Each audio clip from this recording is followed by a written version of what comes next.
Boa noite, meus amigos do nosso canal Prosseguindo com a História.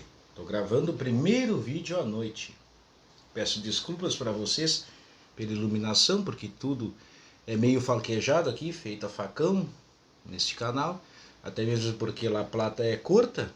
E vamos seguir o baile, depois de uma chuva abençoada pelo Pai Velho lá de cima, como nós chamamos aqui no Rio Grande do Sul, ao qual nosso estado estava passando por um momento bastante difícil na seca.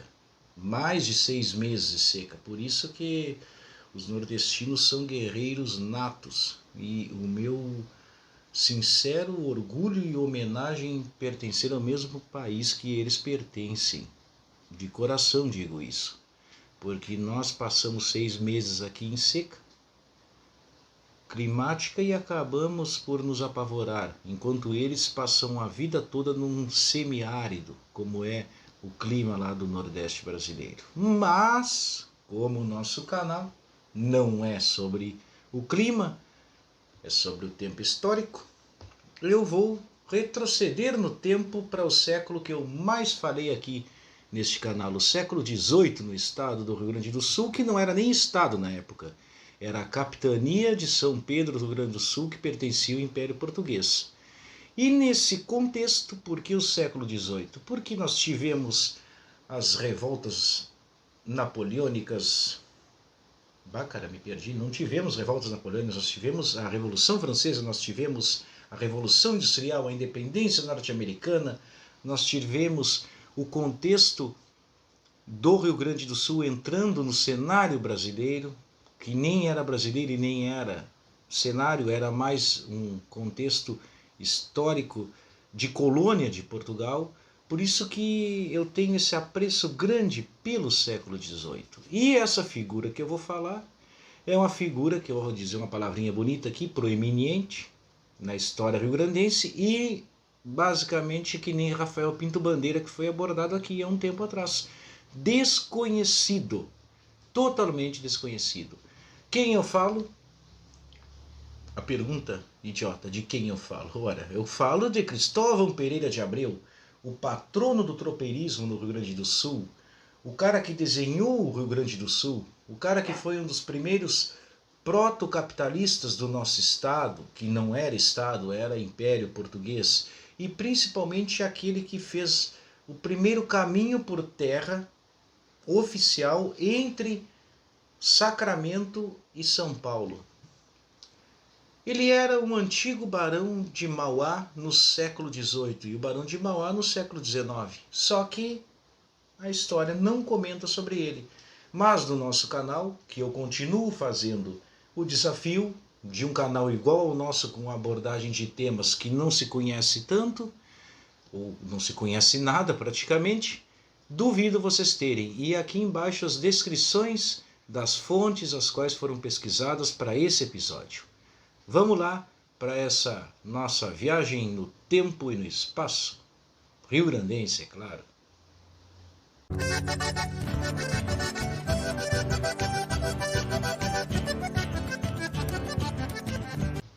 Bom, meus amigos, vamos fazer assim, ó, uma base de como foi Cristóvão Pereira de Abreu, quem ele era.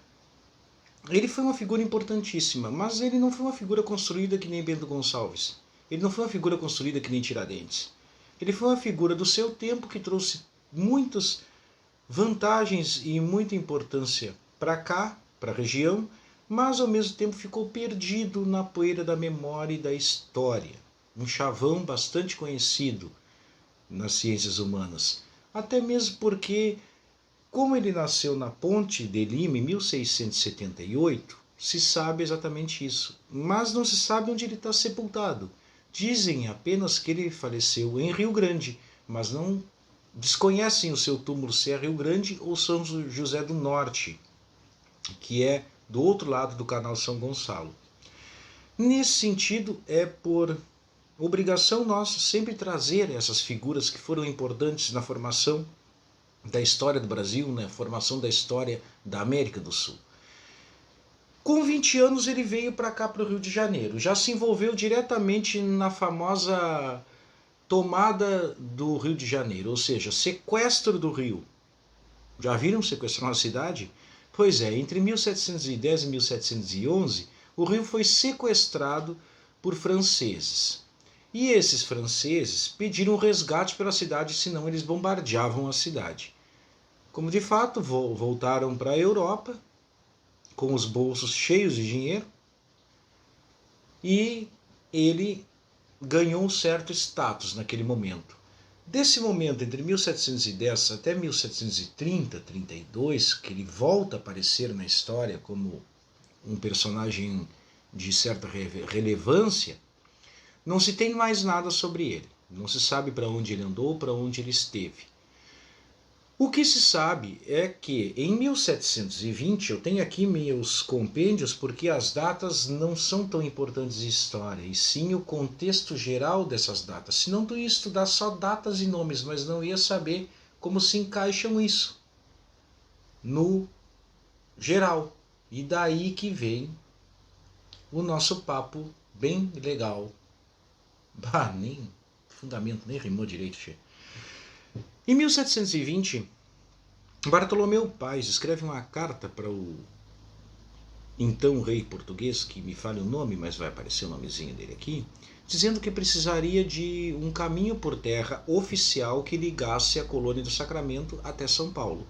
Por quê? Porque o último posto avançado, que nós já tratamos aqui no nosso canal, era Laguna, o último posto avançado português. Logo após tínhamos a Terra de Ninguém, que era o Rio Grande do Sul, hoje o litoral do Rio Grande do Sul, e posteriormente lá na curvinha do Mar del Plata nós tínhamos a colônia de Sacramento, também abordada aqui milhares e milhares de vezes e vai ser abordada também milhares de vezes a mais. Nesse contexto, foi designado em 1731 o sargento-mor Francisco Dias, ou melhor, Francisco de Farias. Ele fez o primeiro caminho que era conhecido já pelos indígenas, já era conhecido pelos bandeirantes, e ele meio que traçou uma rota que saiu de Curitiba, aproximadamente, Ponta Grossa, até os campos de Lages, que era um criatório natural de gado. Abrindo um parêntese nesse sentido, nós vamos abordar as vacarias do Mar e dos Pinhales, que são duas reservas naturais de gado trazidos pelos jesuítas e que foram a primeira fonte econômica do Rio Grande do Sul, juntamente com as mulas e os cavalos que por aqui chegaram. E se reproduziram de forma natural pelos campos, criando imensos rebanhos que chegaram a ter quase 500 mil de animais na parte do Rio Grande do Sul, do Uruguai e Entre Rios, na Argentina. A maior reserva de animais que se conhece no mundo foi as vacarias, aqui na nossa região. E também uma fonte de riqueza, até mesmo porque eles utilizavam o sebo e o couro. O restante ainda não utilizavam. Apenas no final do século XVIII que foram criar as charqueadas às margens do Arroio São Gonçalo, que originou a cidade de Pelotas. Também outro assunto. Não vamos perder o foco. Praticamente, Francisco de Farias, ele fez o trajeto, mas ele não delimitou esse trajeto, foi algo muito amador. A partir de 1732 é que entra Cristóvão Pereira de Abreu. Por quê? Porque ele já estava por essas bandas nossas aqui. E olhem que em 1737 que foi o ano oficial da chegada dos portugueses na Barra do Rio Grande. E mesmo assim já tínhamos portugueses que estavam em Viamão, onde hoje é a cidade de Viamão, e era conhecido como Campos de Viamão. Nós já tínhamos portugueses que perambulavam entre uma região e outra caçando gado, os proto-gaúchos, assim dizendo. E nesse sentido nós tínhamos Cristóvão Pereira de Abreu, nesse mesmo momento histórico. Ele se ofereceu com mais 70 homens em abrir um caminho melhor que o caminho do sargento-mor Francisco de Farias. Cristóvão Pereira de Abreu saiu em 1731 e em 1732 ele chega até a região que seria Sorocaba posteriormente. Na Grande Feira de Sorocaba, que ela existiu entre 1732, 733 até 1915. Um grande abraço também para a galera de São Paulo, para os meus amigos que converso e troco uma ideia com eles e que resgatam a história genuína dos tropeiros paulistas, dos tropeiros e dos caipiras, sertanejos natos no período da formação do Rio Grande, do Brasil português.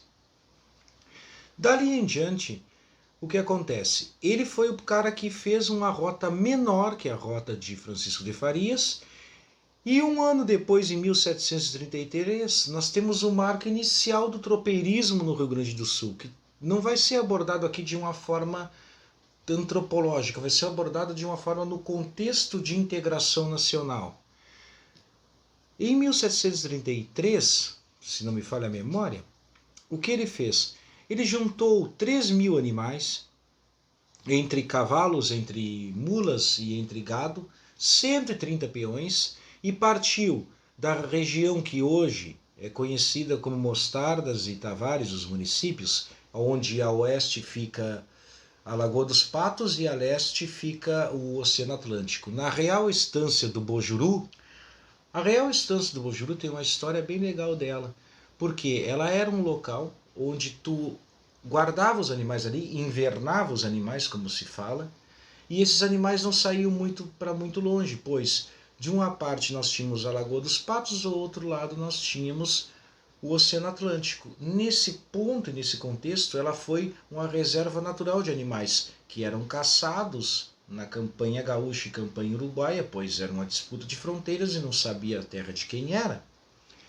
E era colocada ali. Então Cristóvão Pereira de Abreu, ele se situou por aquela região ali. E nesse ano 1733, ele parte com esses 3.000 animais, faz o caminho da Rota da Praia, que a gente trata, que tem os caminhos da praia e os caminhos da serra, os caminhos dos tropeiros, vicentistas, como diziam, São Vicente, São Paulo, e chega lá em aproximadamente 1734 e retorna em 1735. Ou seja, ele foi para vender os animais dele pelo caminho, chegando em Sorocaba. De Sorocaba dizem que ele parte até as minas de Minas Gerais no famoso ciclo do ouro e depois retorna para o Rio Grande do Sul. Retornando, ele já se torna uma pessoa bastante conhecida do Império Português e dos governadores gerais, e ganha com isso certas vantagens. De 1735 até 1755, que foi o ano de sua morte, e o tapado aqui esqueceu de contar quando ele morreu, foi onde nós temos mais documentos, em especial o documento que é um TCC, que foi estudado por mim também, esse TCC, onde conta ao qual ele, na juventude, não se tem muita informação, e só tem informação dele quando ele se torna um cara que tem uma grana. Mas quem tem grana na época seria o quê? Um sertanista, um cara que saía para os sertões, os desertões do Brasil, e procurava de certa forma lucrar algum dinheiro, algum capital com aquilo. E foi o que ele fez. Só que ele fez de outro ângulo. O que ele fez? Ele poderia simplesmente partir para o centro-oeste ou mais para a Amazônia, não. Ele se situou aqui porque ele sabia que essa rota se tornaria uma rota muito importante e muito rentosa. Dali em diante ele expandiu os seus negócios. Ele começou a negociar tabaco, começou a terceirizar, por exemplo, se alguém queria levar animais para o norte e vender, que o norte seria Sorocaba, ele tinha uma empresa de tropeiros. Não esqueçamos de um detalhe, tropeiro é o dono da tropa, peão de tropa é que seria el gaúcho, os peões das tropas. Tem esses dois significados bem importantes para a gente abordar, que talvez não tenha tanta importância assim. Posteriormente, ele também negociava com os indígenas. Isso é algo bastante interessante, porque ele negociava muito gado com os índios minuanos, que é a etnia pampiana, que foi abordada também aqui no nosso canal, onde esses indígenas caçavam o gado selvagem, traziam o gado até as redondezas de Rio Grande, e em Rio Grande eles vendiam para os comerciantes brancos, europeus e portugueses, que dá na mesma coisa, branco, europeu e português, uma coisa só, né, cara? Enfim, qual que é o motivo desse remanejo deles na cultura, na sociedade já? Eles viam o branco como um invasor, mas ao mesmo tempo eles viam como uma fonte de renda e até uma fonte de proteção para o seu meio de vida. E o branco via o indígena como uma classe inferior, mas ao mesmo tempo, enquanto ambos se beneficiavam de uma troca mútua de valores, isso aí é comum no Brasil, é comum na América em si, eles tiravam proveito disso. No momento em que o indígena não foi mais necessário para o homem branco, ele foi dizimado. Também uma coisa natural, infelizmente, se tu olhar o contexto histórico da época. O Cristóvão Pereira de Abreu ele tem um porém bem legal nisso, de tanto poder que ele adquiriu. Vamos falar de um momento assim, ó. História do Brasil. Impostos cobrados pela coroa portuguesa. O quinto, por exemplo. O quinto era uma quinta parte de tudo aquilo que tu arrecadava. Também era cobrado nos animais. E para cobrar esse quinto, o que era colocado? O pedágio. Então, o pedágio é uma coisa que já vem desde os tempos do Brasil colônia, não é de agora. E esses pedágios, eles foram colocados em 3 pontos para a cobrança de impostos dos animais que iam daqui até São Paulo. O primeiro ponto era Curitiba, o segundo ponto era Laguna e o terceiro ponto, se não me engano, era Santo Antônio da Patrulha. Onde um desses, entre 1734 e 1743, 9 anos, só de muares, só mulas, ele teve aproximadamente 43 mil animais que passaram em 9 anos por esse pedágio, que era o pedágio de Curitiba.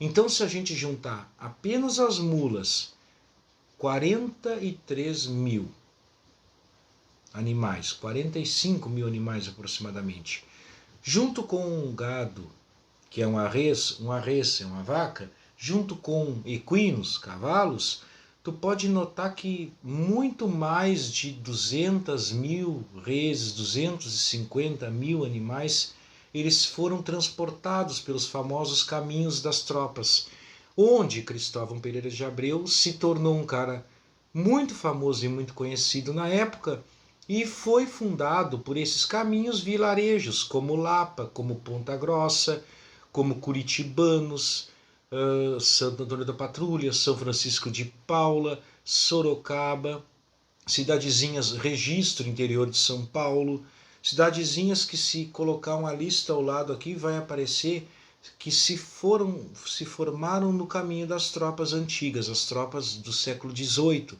e posteriormente em menor grau no século XIX.